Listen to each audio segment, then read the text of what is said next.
Hi there, this is Jay here from Jeremy Jacob Letting Specialists. So I am the owner of Jeremy Jacob Letting Specialists. We've been going for 8 years, and I thought I'd go and buy some bits of equipment. I've got this really bright light thing. It's not a ring light or light ring pointing at me, but it's like a cool square light thing. So it's kind of new to me. I've got a nice tripod stand, and what I wanted to do was just to start posting some more content and some video footage of seeing what happens in the day-to-day running of Jeremy Jacob Letting Specialists, maybe some more intimate footage in properties, etc., showing you what we get up to. But the first thing I thought I would do is just say hello, introduce myself, and to just sort of tell you what it's like initially, a very varied response, a sort of day in the life of a letting agent. And if I could just tell you about myself first of all, I was just trying to recall off the cuff. I think I've been doing lettings now for 15 to 16 years. I started in a large corporate company, and then I went to another large corporate company, and then I went small, independent, and then I thought, hey, I can do this. So I decided to start Jeremy Jacob Letting Specialists. So we're a lettings only agency. So whilst I can talk from a perspective a little bit as an estate agent, my main passion and focus for the business is as a lettings only agency, which is cool because I think lettings is often overlooked, but I think it takes a number of skills to be a good letting person. I think you need to be more organized and maybe have a bit more attention to detail as estate agents than estate agents. I think estate agents, the joke is it's a bit more glamorous, and it's a longer process for sure. The process of getting an offer on a property, you have to do some sweet talking and keeping everyone happy for a good 2 to 3 months before you're home and dry. But with the lettings scene, shall I say the lettings scene, there's a lot of tick boxes, checking you're meeting up-to-date legislation, staying in touch with both tenant and landlord, making sure everyone's happy. There's a lot of diplomacy involved in lettings. So let me tell you what it's like to be a letting agent. It's great because I think when I strip it right back is, you will hear this a lot, but no day is the same. That's true. You get to meet a lot of different people, a variety of people, which is really cool. I've met everything from your typical city people working in finance who have studied at the highest, best universities around the world, the best brains, through to taking out the odd celebrity, musician, media personality. Hey, I even remember taking out a porn star. I've taken out the gladiator. Do you remember the gladiators?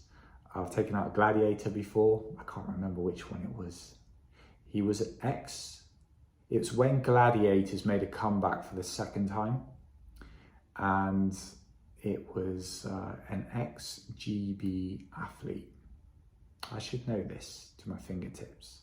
I've taken out Andy Townsend on a viewing before. I let to Roberto Di Matteo just before he won the Champions League with Chelsea, which was quite cool. There are a few more. I've met some interesting people along the way, but I think one of the things that attract people to real estate is glamour and going in and seeing really cool, expensive property.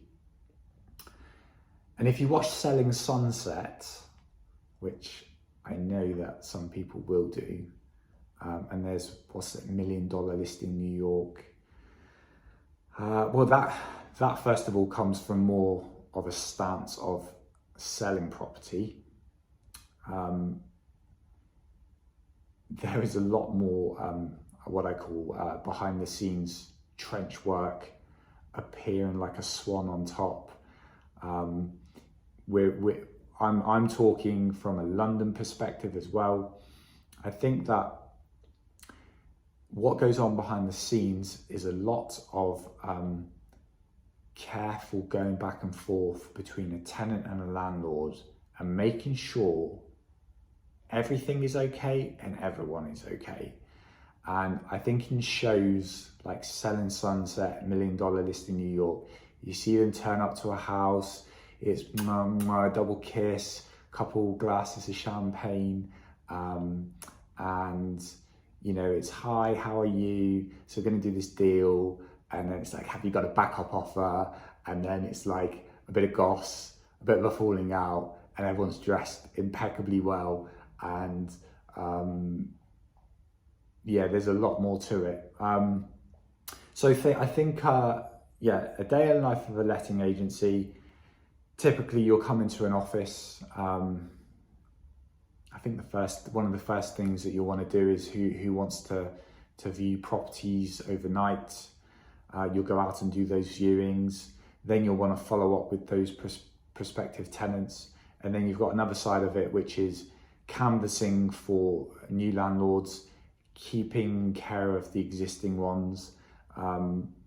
There's a famous quote that I like to use from Mad Men, which is a fantastic series, which is, let me remember it, the day you sign your client is the day you lose them. And I never forget that, because it's very easy to get an instruction. That means the landlord picks you to try and rent their property, but time starts ticking immediately, and they have expectations.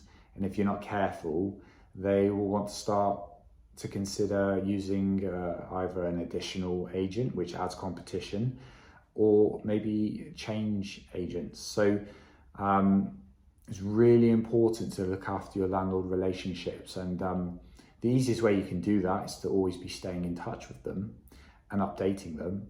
I think a lot of agents are guilty of just passively not communicating with them enough, thinking that I only need to show up and speak to you when I present my offer.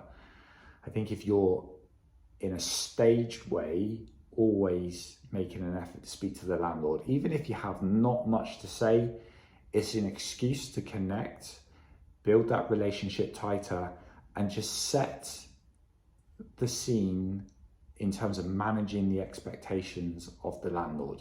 And there's no spin for that. I know people think, estate agents, they tell so many porcupines and lies. But if you appropriately manage the landlord's expectations and have a candid conversation, so, Mr. Landlord, we only did 5 viewings this week. That's really honest. But that potentially means that your property in the marketplace, where it's listed in terms of price, might demonstrate to us, to you, to me, that maybe the market is telling us that it could be down to pricing. Every property gets rented, every property, so there's no excuse. There's often a joke with agents when they first start in the industry. It's typical for a manager to pull a young negotiator to the side and say, hey, when you first started, you were just so buzzing with excitement and energy, and then something happened. You started to develop an opinion. And this is an old classic. I used to work for an agency called Foxton's. Some of you might smile and go, oh, Foxton's, well, they're everywhere. And it's a great training ground. Had some fantastic memories at Foxton's. And yeah, they would pull you aside and say, as soon as you start to get an opinion, you become lesser of a salesperson. And when I say a salesperson, the art of pursuing something and bringing it to conclusion.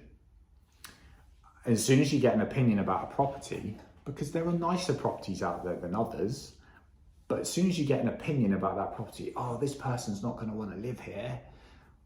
Well, as soon as you start doing that, you start to restrict yourself, and you don't realize it necessarily, but you actually become less good because you start to have these opinions. And like I say, all properties get rented. So strip off the opinions and just go for it. So what is it like being a letting agent? It's fun. There is variety. One thing that I think any letting agent that's been in the game for a long time, I'm not comparing us to the medical world, but you sense that people in the medical field, that they have to have a type of humour to get through the day, which is kind of like probably a little bit of cynicism and a dry sense of humour with what they're seeing, right? You can imagine like people work in hospitals and stuff, what they're seeing. I'm not comparing estate agents to those because they do much better work than us for the greater good. But we always have a joke that in our profession we can see maybe the darker side in people. What does that mean? People can present a lovely picture to the world. Look at the Instagram world. As an agent, when we're going over to people's flats to do viewings, we sometimes are met with these little challenges, and we sort of revealed a side to someone where they might have little quirks, requests, and we must be respectful, but we deal with all sorts of weird and wonderful personalities, and some are fun and some we have to work with, and that can be anything from behaving in a certain way when you come in my property. There are some obvious things which I think is just respect anyway, which we take our shoes off, turn off the lights when you leave, lock the door how you found it, put the blind back to where it was.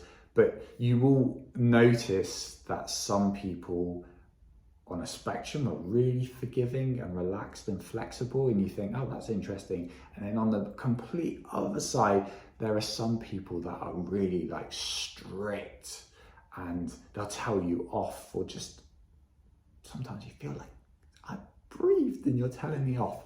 But you have to respect that. It's their property.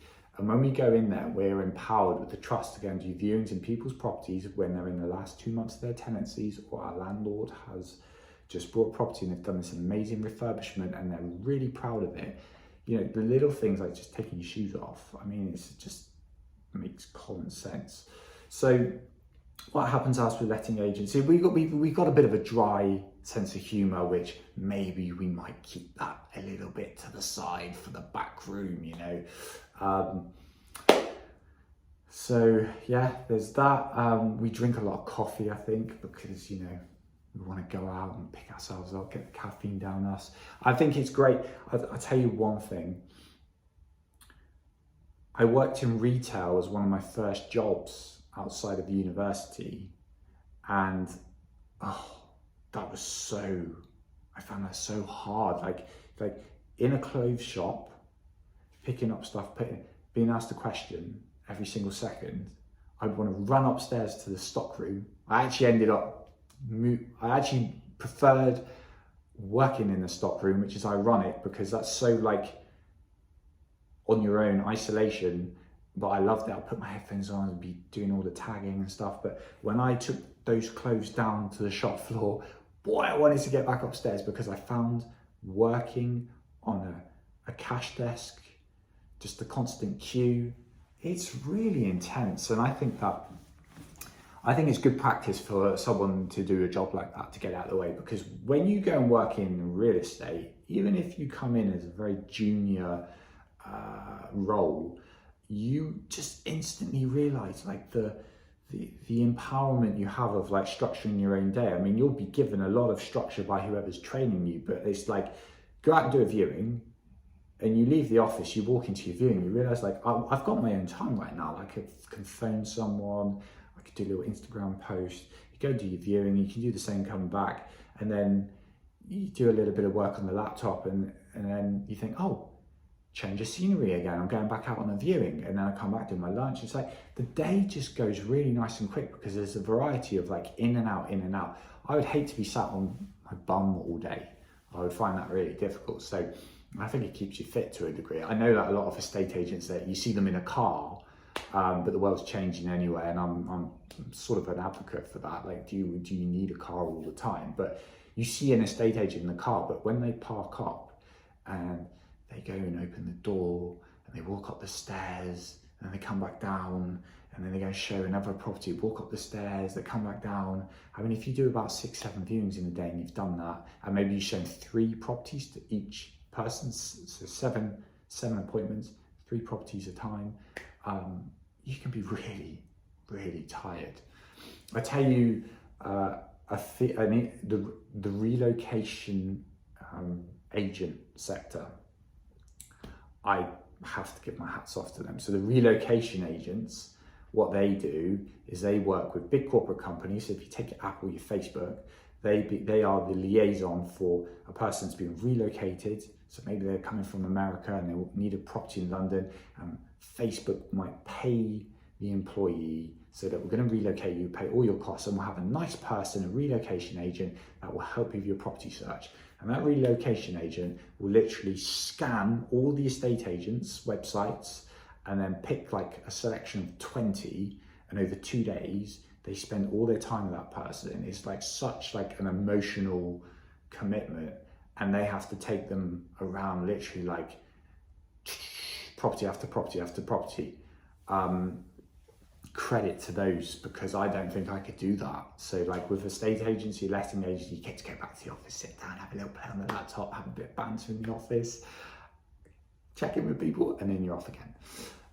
So yeah, what I plan to do is to maybe give some insight, and I've had a little ramble today, but just to give you sort of little varied answer when someone says, what was it like to work in the letting industry? So there you go. Hope that helps. So there'll be more to come, and I'll try to switch it up and keep it varied. And if you like this content, please, God, I can't believe it's the first time I'm saying this, so I'm going to say like and subscribe, and please follow the journey. And you know, I've been doing this for a long time, so I'd like to think that maybe I can really open up a little bit and show not only some fun, cool stuff, but just sort of share my experience with the world as well, and just give you an insight into what it's like to be a letting agent. Okay, that's it for now, and thank you. See you soon.